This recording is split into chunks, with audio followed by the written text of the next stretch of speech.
DNA में हमारा अगला विश्लेषण भी नोटों की दुनिया से है और इस विश्लेषण में आपको नोटों से जुड़ी आधुनिक तकनीक के बारे में जानकारी मिलेगी। आपको शायद पता नहीं होगा कि दुनिया का सबसे सुरक्षित नोट किस देश का है, और आज इस सवाल का जवाब ढूंढने के लिए आपको हमारे साथ ऑस्ट्रेलिया चलना होगा और वहां के नए $5 के नोट के दर्शन करने होंगे। लेकिन ऑस्ट्रेलिया के इस कमाल के करेंसी नोट के बारे में आपको बताने से पहले मैं आपको ऑस्ट्रेलिया के राष्ट्रीय पशु कंगारू के बारे में कुछ जानकारियां देना चाहता हूं। ये जानकारियां कंगारुओं की दुनिया के सेफ्टी फीचर से जुड़ी हुई है। मादा कंगारू की एक विशेषता होती है, मादा कंगारू अपने नवजात बच्चे को हमेशा अपने सीने से लगाए रहती है।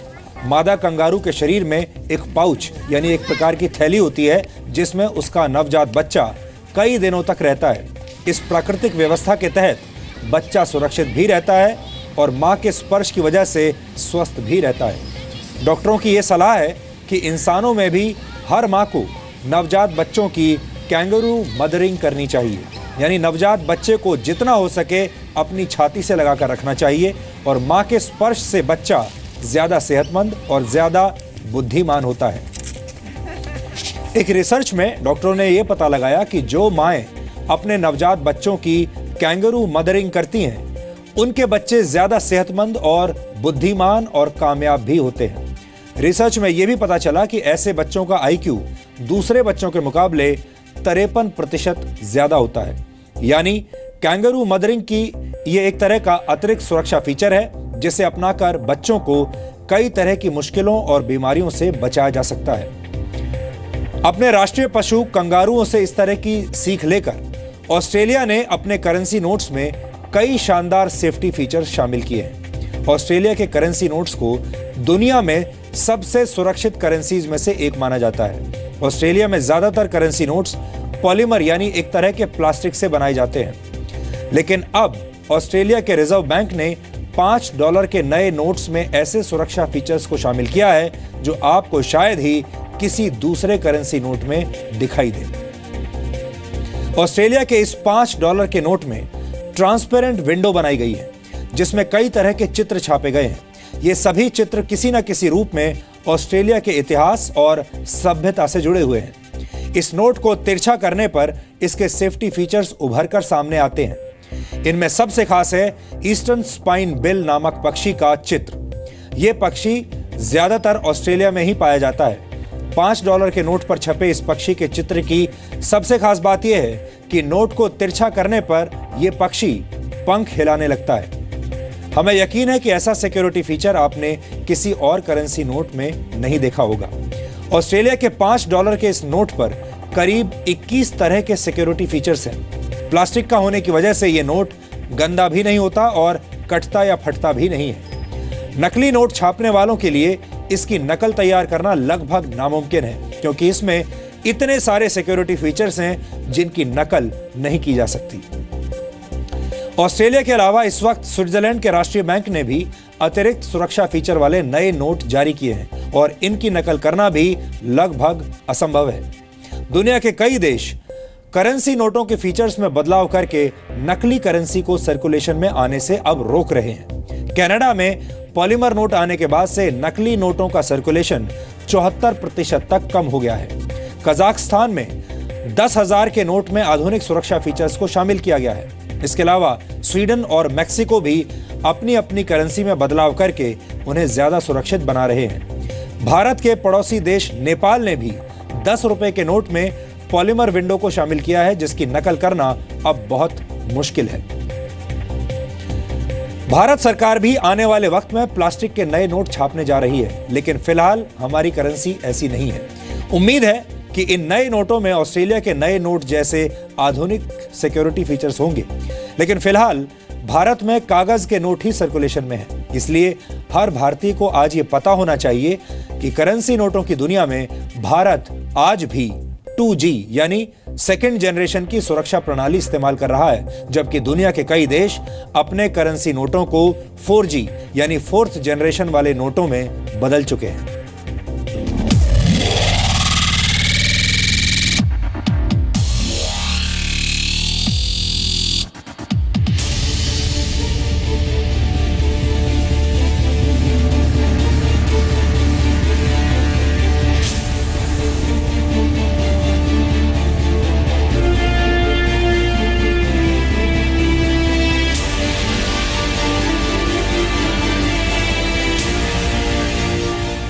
ऑस्ट्रेलिया का $5 का नोट इतना सुरक्षित है कि इसकी डिजिटल नाकेबंदी को तोड़ना अच्छे अच्छे नक्कालों के भी बस से बाहर है। एक नहीं, दो नहीं, करीब 21 सुरक्षा फीचर्स से लैस इस नोट को आप दुनिया का सबसे सुरक्षित और सबसे आधुनिक बैंक नोट कह सकते हैं। चित्रों से भरपूर यह नोट देखने में तो सुंदर है ही, लेकिन इसमें इतने सुरक्षा घेरे हैं जिन्हें तोड़ना आसान नहीं है। इस नोट को तिरछा करने पर इस पर छपा ईस्टर्न स्पाइनबिल नामक पक्षी अपने पंख हिलाने लगता है। इसके अलावा ऑस्ट्रेलिया की ऐतिहासिक इमारत फेडरेशन पवेलियन के बीच 5 का अंक छपा है, जो नोट को घुमाने पर उभर कर सामने आता है। जो लोग देखने में सक्षम नहीं हैं, उनके लिए नोट पर टेक्सटाइल फीचर है, जिसे छूकर ऐसे लोग नोट की वैल्यू का अंदाजा लगा सकते हैं। इसके अलावा इस नोट पर महारानी एलिजाबेथ का चित्र भी अंकित है। यह चित्र रेज्ड इंक तकनीक से बनाया गया है, जिसे छूकर महसूस किया जा सकता है। For a long time now, Australia has had one of the lowest counterfeiting rates in the world. One of the reasons for this is the different security features that we have on our banknotes, which make it harder for a counterfeiter to copy them. Another really easy test is to look at the clear windows in our banknotes. First, make sure that the window doesn't look like it's been stuck on or joined on. In a genuine banknote, the window is continuous with the rest of the note. Second, look to see if the window is a bit cloudy. On a genuine banknote, the window should be clear. लेकिन यहाँ आपको यह भी समझना चाहिए कि आखिर इस तरह के सुरक्षा फीचर्स वाले नोटों की छपाई कैसे होती है।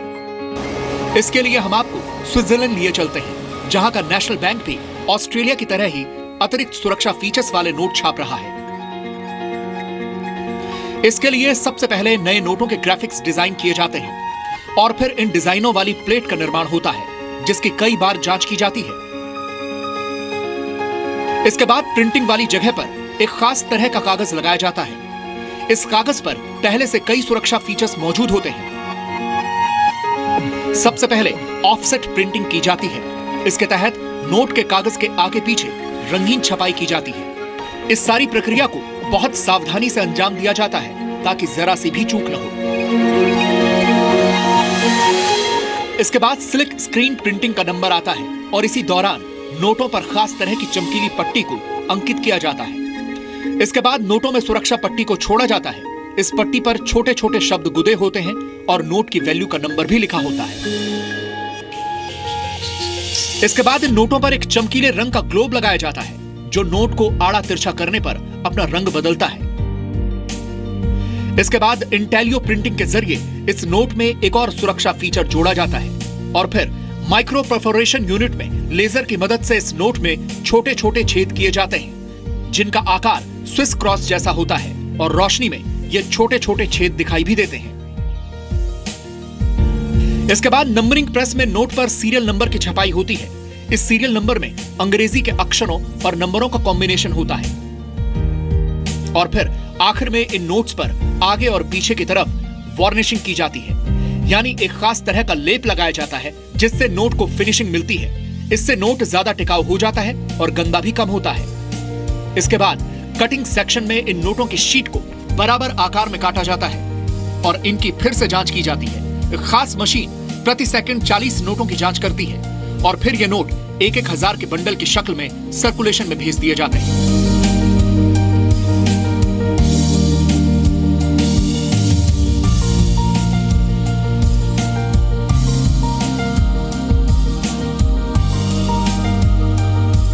अब आप समझ गए होंगे कि जो नोट आपकी जेब में है वो कितनी प्रक्रियाओं से गुजरकर आप तक पहुंचता है।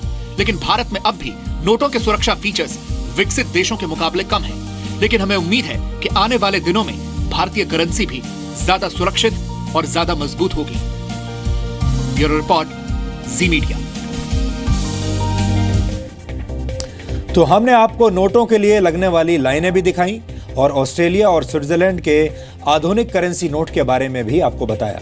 ये दो बिल्कुल अलग अलग स्थितियां हैं। भारत फिलहाल नोटों की लंबी लाइन वाली व्यवस्था में है और उसे ऑस्ट्रेलिया के हाईटेक नोटों वाली व्यवस्था तक पहुंचना है। यह सफर आसान नहीं होगा और इसके लिए देश को कई परेशानियां भी सहनी होंगी, लेकिन उससे भी ज्यादा जरूरी है सही प्लानिंग के साथ सरकार की दूरदर्शिता। आपने ये भी देखा होगा पिछले कई दशकों में हमारे देश में अलग अलग सरकारें आई, लेकिन किसी ने भी इस बारे में ना तो कोई सोच विचार किया और ना ही कोई कदम उठाया। दुख की बात यह है कि देश को आजाद हुए करीब 70 साल हो चुके हैं, लेकिन अब तक देश की तमाम सरकारों ने इस विषय पर कोई प्लानिंग नहीं की, कुछ नहीं सोचा और इसे लेकर कोई योजना भी नहीं बनाई। अगर आप किसी सरकारी या प्राइवेट दफ्तर में काम करते हैं तो हमारा अगला विश्लेषण देखकर आपको ऐसा लग सकता है कि हमने शायद आपकी दुखती रग पर हाथ रख दिया है, क्योंकि यह विश्लेषण आपकी छुट्टियों से जुड़ा हुआ है और हम जानते हैं आप अपनी छुट्टियों को लेकर काफी इमोशनल हैं। आपको जानकर बुरा लगेगा और शायद हैरानी भी होगी कि भारत दुनिया के उन टॉप 5 देशों में शामिल है जहां के कर्मचारियों को छुट्टियों पर जाने का सबसे कम मौका मिलता है। एक ऑनलाइन ट्रैवल कंपनी द्वारा कराए गए सर्वे में यह पता चला है कि 40% भारतीय अपने वर्क शेड्यूल की वजह से घूमने के लिए छुट्टियां नहीं ले पाते। यह सर्वे 28 देशों के बीच करवाया गया, जिसके नतीजे बहुत चौंकाने वाले हैं। इस सर्वे के मुताबिक स्पेन, यूएई, मलेशिया और साउथ कोरिया के बाद भारत 5वां ऐसा देश है जहां के लोगों को घूमने के लिए सबसे कम छुट्टियां मिलती हैं। 2016 में भारतीयों को औसतन 21 छुट्टियां मिली, लेकिन ज्यादातर भारतीय इनमें से सिर्फ 15 का ही इस्तेमाल कर पाए हैं, जबकि इसी दौरान ब्राजील, फ्रांस, फिनलैंड और यूएई के लोगों ने औसतन 30 दिनों की छुट्टियां ली। इस सर्वे के मुताबिक 21% भारतीय इसलिए घूमने के लिए छुट्टियां नहीं लेते क्योंकि उन्हें लगता है कि उनकी गैर हाजिरी में ऑफिस में कोई महत्वपूर्ण फैसला ले लिया जाएगा और उन्हें इसका पता नहीं चलेगा। साधारण भाषा में इसे ऑफिस पॉलिटिक्स भी कहते हैं। 21% भारतीय ऐसा भी मानते हैं कि छुट्टियां नहीं लेने से अपने बॉस की नजरों में उनकी अहमियत बढ़ जाएगी, यानी ऑफिस की भाषा में कहा जाए तो बॉस की नजरों में उनके नंबर बढ़ जाएंगे। भारतीयों के छुट्टी पर न जाने की सबसे बड़ी वजह वर्क शेड्यूल है, लेकिन 14% भारतीय कर्मचारी इसलिए छुट्टियों पर नहीं जाते क्योंकि वो छुट्टियों पर जाना अफोर्ड ही नहीं कर सकते, यानी वेकेशंस का खर्च वो उठा नहीं सकते। 27% भारतीय इसलिए छुट्टियां नहीं लेते क्योंकि वो अपने दोस्तों, पत्नी या परिवार के लोगों के साथ छुट्टियों को लेकर सामंजस्य से नहीं बैठा पाते, यानी जब आप तैयार होते हैं तो आपके दोस्त या पार्टनर के पास वक्त नहीं होता और जब वो तैयार होते हैं तो आपके पास कोई ना कोई दूसरा महत्वपूर्ण काम आ जाता है। इसी सर्वे के मुताबिक 73% भारतीय अपने जीवन साथी के साथ छुट्टियों पर जाना पसंद करते हैं। 59% भारतीय बच्चों के साथ घूमने जाते हैं। 26% भारतीय कर्मचारी अपने ऑफिस के दोस्तों के साथ छुट्टियां प्लान करते हैं और 9% भारतीय टूर ग्रुप्स में घूमना पसंद करते हैं। छुट्टियां लेना और घूमने जाना अच्छी प्रोडक्टिविटी के लिए भी बहुत जरूरी है, लेकिन भारत में तमाम कर्मचारी स्टाफ की कमी की वजह से छुट्टियां लेकर घूमने नहीं जा पाते। वैसे इस सर्वे में भारतीयों के बारे में एक अच्छी बात भी पता चली है और वो ये है कि नई जगहों पर घूमने के मामले में भारतीय पूरी दुनिया में दूसरे नंबर पर हैं। 77% भारतीय नई जगहों को एक्सप्लोर करना चाहते हैं। इस मामले में पहले नंबर पर इटली के लोग हैं, जहां 78% लोग नई जगहों पर घूमना फिरना पसंद करते हैं। अगर आप भी कामकाज की वजह से घूमने नहीं जा पाते हैं तो आप अकेले नहीं हैं, क्योंकि ज्यादातर भारतीय कर्मचारियों का यही हाल है। वैसे मैं भी बहुत कम छुट्टियां ले पाता हूं क्योंकि सोमवार से शनिवार तक मुझे डीएनए को प्रस्तुत करना होता है। जी न्यूज की टीम भी इसलिए छुट्टियां कम ही ले पाती है, लेकिन हम स्थिति को बदलने की कोशिश कर रहे हैं। अगर आप भी लंबे वक्त से घूमने नहीं गए हैं, आपने छुट्टियां नहीं ली हैं, तो इसकी वजह आपके ऑफिस का माहौल है और आपको लगता है कि आपके ऑफिस के माहौल को बदलना चाहिए, तो हमारा ये विश्लेषण आज आपको जरूर देखना चाहिए। हमें यकीन है कि ये डीएनए टेस्ट देखने के बाद आप कल ही छुट्टियों की एप्लीकेशन अपने बॉस को दे देंगे। लेकिन यहां पर हम वैधानिक चेतावनी भी देना चाहते हैं और वो ये है कि ये विश्लेषण उन लोगों के लिए नहीं है जो काम में मन नहीं लगाते और बार बार नए बहाने लगाकर छुट्टियां लेते रहते हैं। वैसे लोग, वो कर्मचारी इस विश्लेषण के आधार पर सहानुभूति न बटोरें।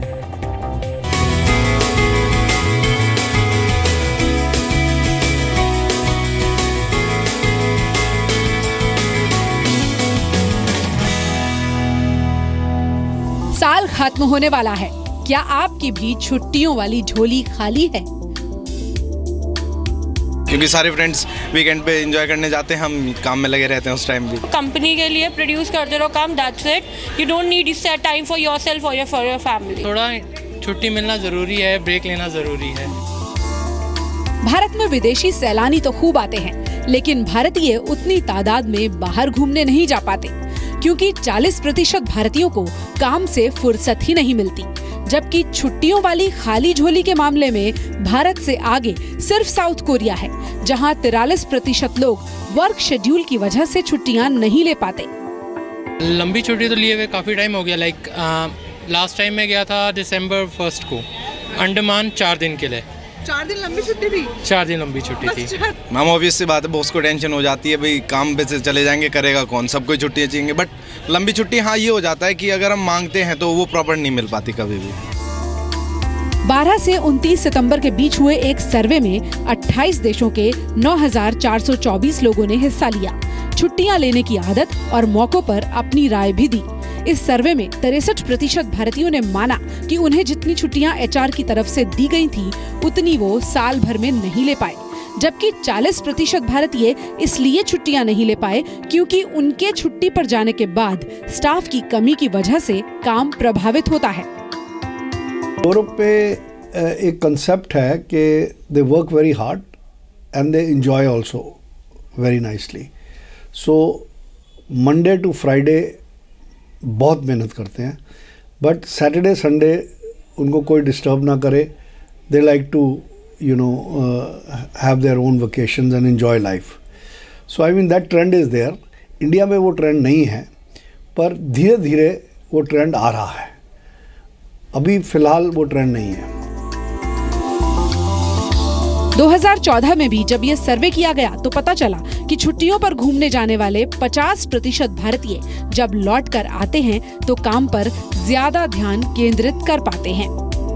2014 में ऐसे ही एक सर्वे में 24% भारतीयों ने माना था कि अगर उन्हें किसी दूसरे ऑफिस में ज्यादा छुट्टियां मिलने की संभावना हो तो वो नौकरी बदलने के लिए भी तैयार हैं। जितनी सीरियसली वकेशंस यूरोपियंस या अमेरिकन्स लेते हैं, हम नहीं लेते। हमें अगर कोई काम आएगा, यस हम पोस्टपोन कर देंगे या कैंसिल कर देंगे, पर ये कहना गलत होगा कि हर आदमी कैंसिल कर देता है। अब कुछ जॉब्स ऐसे हैं जहाँ पर कि एक बड़ी रिस्पॉन्सिबिलिटी है, और अगर कोई ऐसी सिचुएशन आ जाती है कि उनको जॉब की वजह से कैंसिल करना पड़ता है तो करते हैं।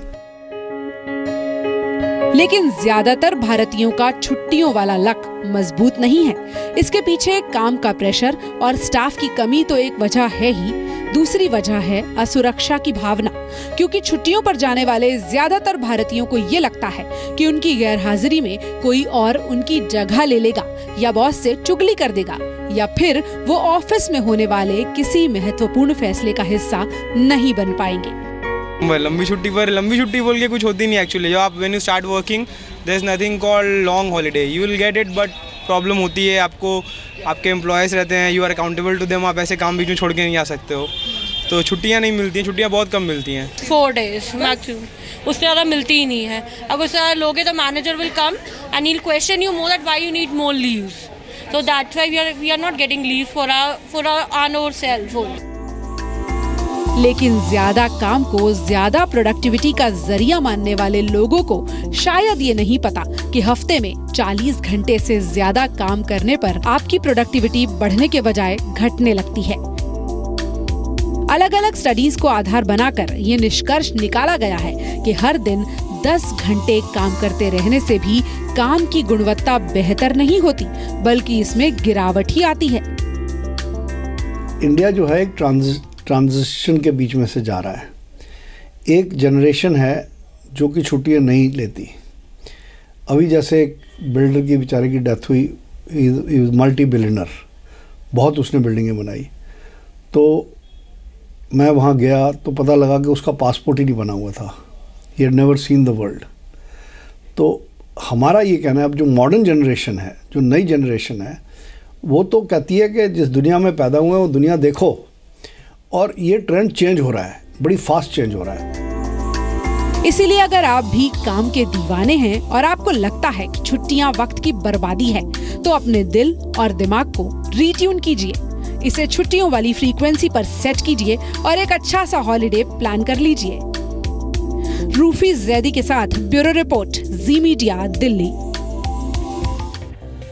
तो यहाँ पर हमारी आपको यही सलाह रहेगी कि मन लगाकर काम कीजिए, खूब मेहनत से काम कीजिए और फिर छुट्टियां भी लीजिए। डीएनए में अब हम जिस खबर का विश्लेषण आपके लिए करेंगे, उसे सुनकर एक पल के लिए आपको अपने कानों पर शायद यकीन नहीं होगा। आप ये बात तो अच्छी तरह से जानते हैं कि नोटबंदी की वजह से इन दिनों भारत में 500 और 2000 रुपए के नोटों की थोड़ी कमी हो गई है। लंबी लंबी लाइनें लगी हुई हैं एटीएम्स और बैंकों के बाहर। लेकिन हमारा अगला विश्लेषण भारत से संबंधित नहीं है, बल्कि उस देश से जुड़ा हुआ है जहां कचरे की भारी कमी हो गई है। ये बात सुनने में आपको भले ही थोड़ी अजीब लगे, लेकिन स्वीडन यूरोप का एक ऐसा देश है जिसके पास अब कचरा खत्म हो चुका है और उसे दूसरे देशों से कचरा मांगने की जरूरत पड़ गई है। अब सवाल यह है कि जहां एक तरफ भारत जैसे देश में स्वच्छता अभियान चलाया जा रहा हो, जहां लोग चारों तरफ फैले कचरे से परेशान हो, वहीं यूरोप के चौथे सबसे बड़े देश स्वीडन को दूसरे देशों से कचरा मांगने की जरूरत क्यों पड़ी? यह एक दिलचस्प और हैरान कर देने वाला विषय है, इसलिए हमने इस पर गहरा रिसर्च किया है और इस रिसर्च में जो जानकारियां हमें मिली, उनसे भारत को बहुत फायदा हो सकता है, भारत के लोगों को और यहां तक कि भारत की सरकार को भी बहुत फायदा हो सकता है। आपको शायद यह पता नहीं होगा कि स्वीडन अपनी जरूरत की आधे से ज्यादा बिजली कचरे से बनाता है। ऐसे में उसे अपने रिसाइकलिंग प्लांट्स को चालू अवस्था में बनाए रखने के लिए कचरे की सख्त जरूरत है, जो लगभग खत्म हो चुका है। इसलिए स्वीडन ने ब्रिटेन सहित दूसरे यूरोपीय देशों से मदद मांगी है ताकि उन देशों से कचरे को मंगाकर स्वीडन अपने रिसाइकलिंग प्लांट्स को चालू रख सके। 96 लाख की आबादी वाले स्वीडन में प्रति वर्ष 150 करोड़ प्लास्टिक बॉटल्स और कैन्स को रिसाइकिल किया जाता है, जबकि स्वीडन में प्रति वर्ष 461 किलोग्राम प्लास्टिक बॉटल्स और कैन्स का कचरा पैदा होता है। स्वीडन में फिलहाल जिस मात्रा में कचरा पैदा हो रहा है, उससे वेस्ट टू एनर्जी मशीनरी ठीक से नहीं चलाई जा सकती। कचरे से बिजली पैदा करने वाली इस मशीनरी को और ज्यादा कचरे की जरूरत है। स्वीडन दुनिया के उन चुनिंदा देशों में से एक है जिसने जैविक ईंधन यानी फॉसिल फ्यूल्स के इस्तेमाल पर वर्ष 1991 से कड़ा टैक्स लगा रखा है। वहां पर जैविक ईंधन की बजाय रिन्यूएबल एनर्जी सोर्सेज जैसे सौर ऊर्जा या फिर कचरे को रिसाइकिल करके बिजली बनाई जाती है। स्वीडन ऐसे तरीकों से अपनी जरूरत की आधी बिजली बना लेता है। स्वीडन का हर नागरिक प्रति वर्ष 478 किलोग्राम कचरा पैदा करता है। स्वीडन का रिसाइकलिंग सिस्टम इतने अच्छे तरीके से काम करता है कि पिछले वर्ष वहां पर घरों से निकलने वाले कचरे का सिर्फ 1% कचरा उन इलाकों में फेंका गया जहां कचरा जमा किया जाता है। ऐसे इलाकों को सामान्य भाषा में डंपिंग ग्राउंड्स भी कहा जाता है। वर्ष 2015 में स्वीडन में घर से निकलने वाले 47 लाख टन से ज्यादा कचरे को रिसाइकिल किया गया, जबकि इसी वर्ष करीब 17 लाख टन उपकरणों की रिसाइकलिंग की गई। इसके अलावा स्वीडन में पिछले वर्ष 24,000 टन से ज्यादा दूषित और खतरनाक वेस्ट को इकट्ठा किया गया, जिसमें पेंट, कई दूसरे केमिकल्स और तेल जैसे तत्व शामिल थे। स्वीडन में लोगों को कचरा बाहर न फेंकने के लिए न सिर्फ जागरूक किया जाता है, बल्कि उन्हें कचरे के सही इस्तेमाल का तरीका भी बताया जाता है। स्वीडन ने मजबूत रिसाइकलिंग पॉलिसी बनाई हुई है। यहाँ पर नोट करने वाली बात यह है कि हमारे देश की रिसाइकलिंग पॉलिसी क्या है, ये किसी को नहीं पता होगा, और है भी या नहीं, इस पर भी हमें रिसर्च करना पड़ेगा। स्वीडन में नगर पालिका स्तर पर कचरा जमा करने का एक आधुनिक सिस्टम बनाया गया है। स्वीडन के हर नागरिक की जिम्मेदारी है कि वो अपने घर से निकलने वाले कचरे को कलेक्शन पॉइंट्स में ही डाले। इसके लिए स्वीडन के हर एक परिवार को प्रतिवर्ष औसतन 15,000 रुपए खर्च करने पड़ते हैं, यानी एक दिन में 41 रुपए का खर्च आता है। इसके तहत कचरा घर से रेजिडेंशियल ब्लॉक में पहुंचाना होता है।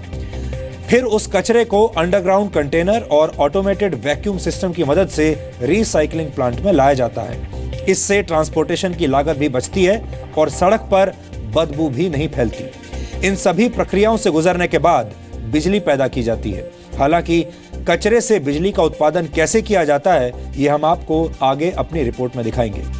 लेकिन आपको ये जरूर बताना चाहूंगा कि स्वीडन का हर नागरिक प्रतिवर्ष जिस 478 किलोग्राम कचरे को पैदा करता है, उसमें से 232 किलोग्राम कचरे का इस्तेमाल बिजली के उत्पादन में होता है। वर्ष 2015 में स्वीडन में 48.6% ऊर्जा घर से निकले कचरे से ही पैदा की गई थी। और आपको ये जानकर खुशी होगी कि कचरे से बिजली पैदा होने की वजह से स्वीडन में करीब 2.5 लाख घर हर वक्त रोशन रहते हैं। ये अपने आप में एक बहुत दिलचस्प खबर है जिसका तस्वीरों की मदद से विश्लेषण करना आज जरूरी था। इस रिपोर्ट को ध्यान से देखिए, क्योंकि इसके बाद हमारे पास आपके लिए एक और छोटा सा सरप्राइज है। क्योंकि स्वीडन की कचरे वाली अच्छी तस्वीरें दिखाने के बाद मैं आपकी मुलाकात अमेरिका के ट्रैश मैन से करवाऊंगा।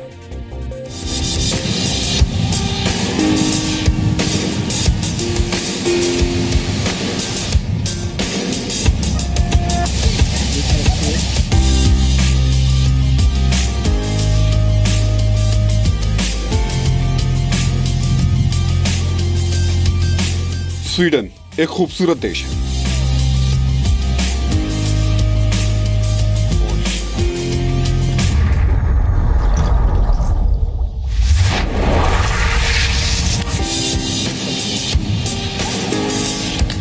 यहाँ के लोग खूबसूरत हैं।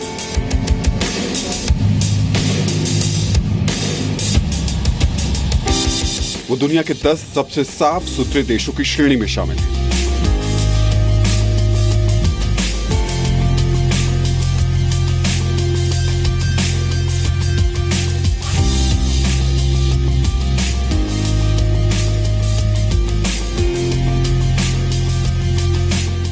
लेकिन आज इसी स्वीडन को कचरे की जरूरत पड़ गई है।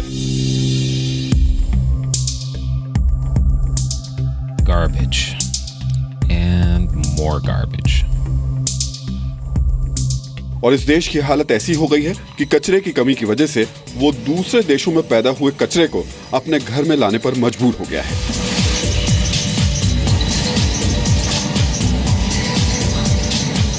एक तरह से कहें तो स्वीडन शायद दुनिया का इकलौता ऐसा देश होगा जहां कम कूड़े की वजह से वहां की सरकार को बाहर के देशों से कूड़ा खरीदना पड़ रहा है। What we have here is imported English household waste. Each one of these weighs about 700 kilos, which corresponds to 200-250 kilos of fuel oil in energy terms. So there's a lot of energy here. ये सुनने में थोड़ा अजीब जरूर लग सकता है, लेकिन ये सच है। और इसकी वजह है कूड़े कचरे से पैदा होने वाली वो बिजली जो स्वीडन के 2.5 लाख घरों को रोशन करती है। प्लास्टिक, कचरा, लकड़ी, शीशा और घर के दूसरे सामानों को इस्तेमाल के बाद अक्सर फेंक दिया जाता है। लेकिन अगर इन्हें सही ढंग से संभाला जाए तो न सिर्फ पर्यावरण को फायदा होगा, बल्कि एक नया प्रोडक्ट भी सामने आएगा।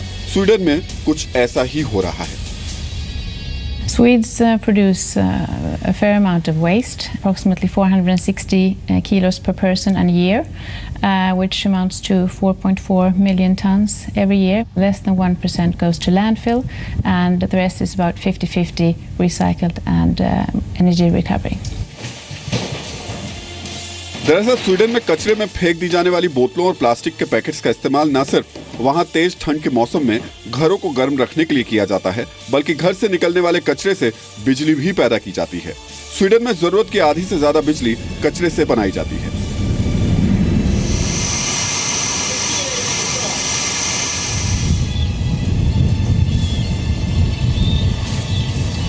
The waste that we use here comes from two main sources, the households and industrial waste. It is sorted, meaning that scrap metal, foodstuffs, glass, etc. has been sorted prior to incineration here. A good number to remember is that 3 tons of waste contains as much energy as 1 ton of fuel oil. So there's a lot of energy in waste. अब आपके मन में सवाल उठ रहा होगा कि कचरे से बिजली पैदा कैसे की जाती है। स्वीडन में कचरा प्रबंधन के लिए रिहायशी इलाकों के 300 मीटर के दायरे में ही रिसाइकलिंग स्टेशन मौजूद है और लोग जागरूक भी हैं। इसलिए वो पहले से ही अपने घरों में प्लास्टिक, लोहे का सामान, न्यूज़पेपर, रसोई का कचरा अलग अलग करके रखते हैं और इन्हें रिसाइकलिंग स्टेशन पर दे देते हैं। 50% कचरे का रिसाइकलिंग करने के बाद इन्हें दोबारा इस्तेमाल किया जाता है और बाकी के 50% कचरे को जलाकर ऊर्जा पैदा की जाती है।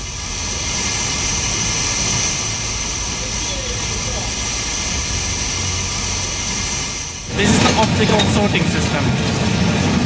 The green bags are carried to biogas plants, and the plastic, the blue bags, are carried to Germany for material recovery. And located right behind me is the waste bunker of this energy plant. In this bunker, ready for incineration and energy production. The incinerators are located just right behind me here. The crane is lifting the waste into the incinerator. The waste is incinerated in incinerators like this.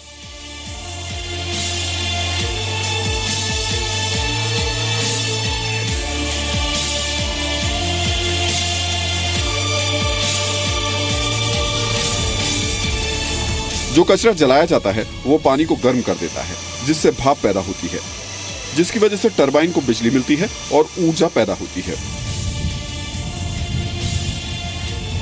ध्यान देने वाली बात यह भी है कि जो धुआं बाहर निकलता है वो 99% नॉन टॉक्सिक होता है।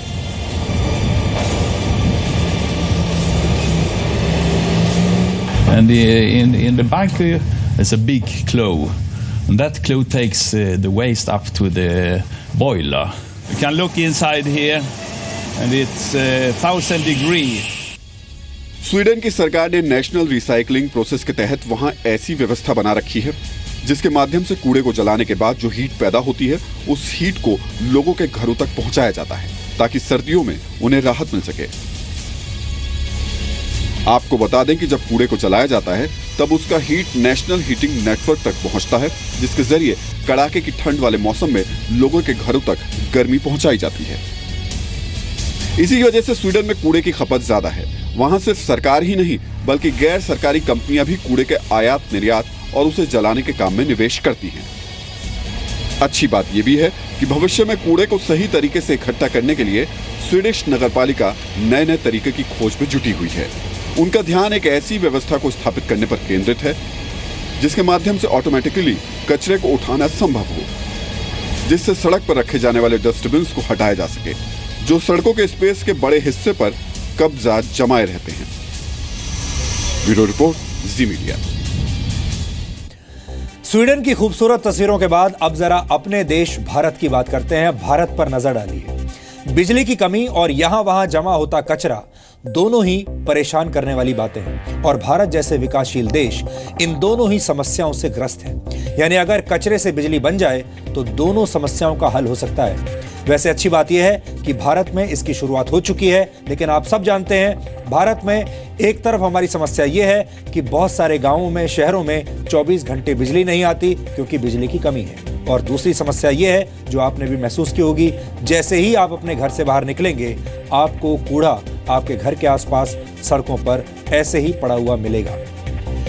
भारत में इस वक्त 33 वेस्ट टू एनर्जी प्लांट्स काम कर रहे हैं जिनकी मदद से 275 मेगावाट बिजली पैदा की जा रही है। हालांकि महानगरों की ऊर्जा की जरूरतों के हिसाब से यह कुछ भी नहीं है। पिछले वर्ष दिल्ली की पीक पावर डिमांड करीब 6000 मेगावाट पहुंच गई थी। अब आप अंदाजा लगाइए उसके सामने ये जो संख्या है ये बहुत छोटी है। अभी हमारे देश में 5 वेस्ट टू एनर्जी प्लांट्स ऐसे हैं जो अभी ट्रायल पर हैं, जिससे 66.5 मेगावाट बिजली पैदा की जाने की संभावना है, लेकिन फिर यह बहुत कम है।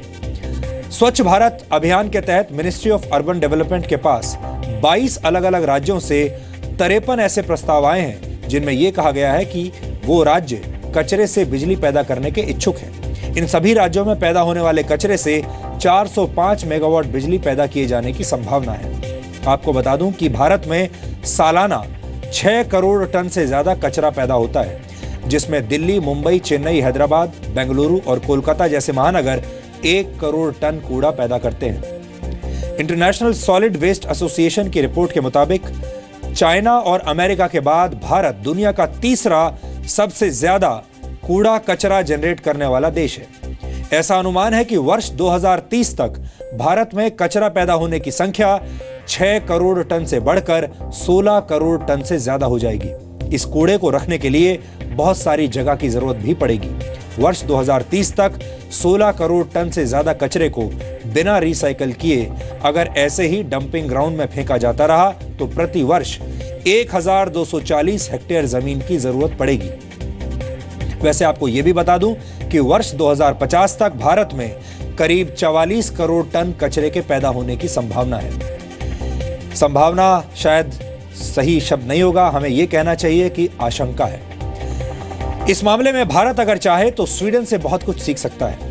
हमारे देश के बहुत सारे एक्सपर्ट और ज्ञानी लोग इस रिपोर्ट को ये कहकर नकार देंगे, खारिज कर देंगे कि स्वीडन और भारत का कोई मुकाबला ही नहीं है। स्वीडन लगभग 1 करोड़ की आबादी वाला देश है, जबकि भारत 132 करोड़ की आबादी वाला देश है।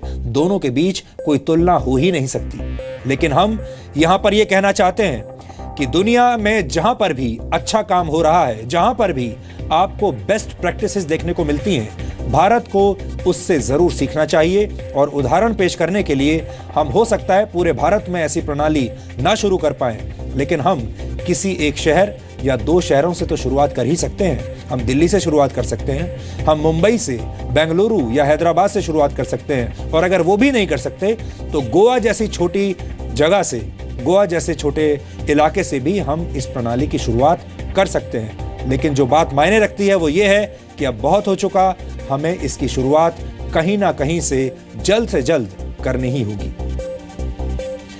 डीएनए में हम अक्सर आपको सफाई के प्रति जागरूक करते रहते हैं। स्वीडन के कचरे वाला विशेषण दिखाने के पीछे हमारा एक मकसद आपको कचरे की अहमियत बताना था और दूसरा मकसद आपको स्वच्छता के प्रति जागरूक करना था। इस विचार को और आगे बढ़ाते हुए मैं आपको अमेरिका के ट्रैश मैन के बारे में आज एक दिलचस्प जानकारी देना चाहता हूं।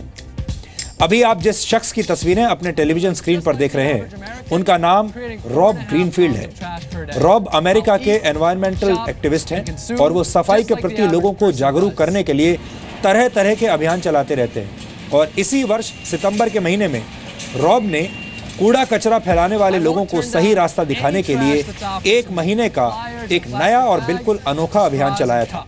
इस अभियान के तहत उन्होंने अपने शरीर पर ऐसा जैकेट पहना था जो एक प्रकार का डस्टबिन था, यानी जैकेट में ही डस्टबिन था। सुबह की कॉफी से लेकर दोपहर के खाने तक रॉब के पास जो भी कचरा जमा होता था वो उसे सड़कों पर नहीं फेंकते थे, बल्कि उसे अपने शरीर पर लगे डस्टबिन में डाल देते थे। यहाँ तक कि वो उन्हीं कपड़ों में इसी कचरे के साथ सड़कों पर घूमते भी थे और मेट्रो में भी सफर करते थे। ये एक अनोखा एक्सपेरिमेंट था जिसका छोटा सा हिस्सा आज मैं आप सबको दिखाना चाहता हूँ। I'm here in New York City and I'm going to do a little experiment. For the next 30 days, I'm going to wear every single piece of trash I create.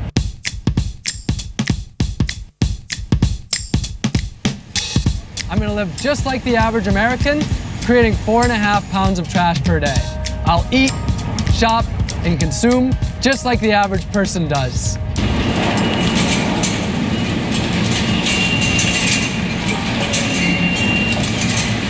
I won't turn down any trash that's offered to me, from flyers and plastic bags to straws and cups. Why am I doing this? Because trash is out of sight, out of mind. Most of us throw it in the garbage can and we never think about it again. I want to know, what would it look like to hold on to every single piece of trash I create for an entire month? This is awesome. Yep.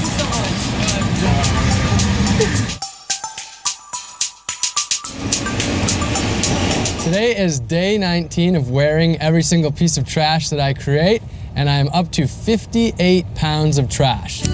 What that means is I'm creating about 3 pounds of trash per day. And this might seem like a lot, but in reality, I'm creating about 33% less trash than the average American that creates 4.5 pounds a day. So this might seem overwhelming to anybody that's interested in creating less trash, that doesn't want to be a trash man like me, which is what everybody's been calling me, or a trash monster. But the good news is there's a lot that you can do, and it starts with small things. So the first and one of the most simple is to ditch plastic and paper bags at the grocery store or wherever you're shopping.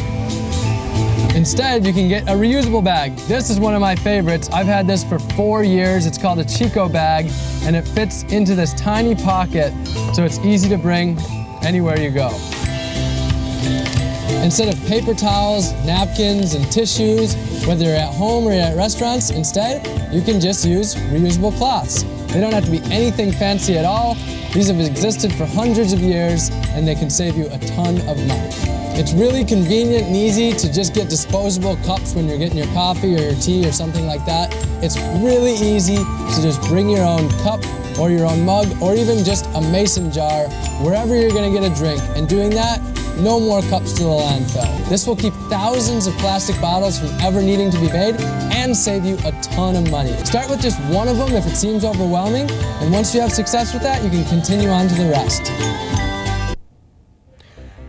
Rob ने ये जो प्रयोग किया था, ये America के लोगों में जागरूकता लाने के लिए किया था, लेकिन अगर आप चाहें तो आप भी इससे शिक्षा ले सकते हैं और अपने देश में भी इस रिपोर्ट के जरिए हम जागरूकता बढ़ा सकते हैं।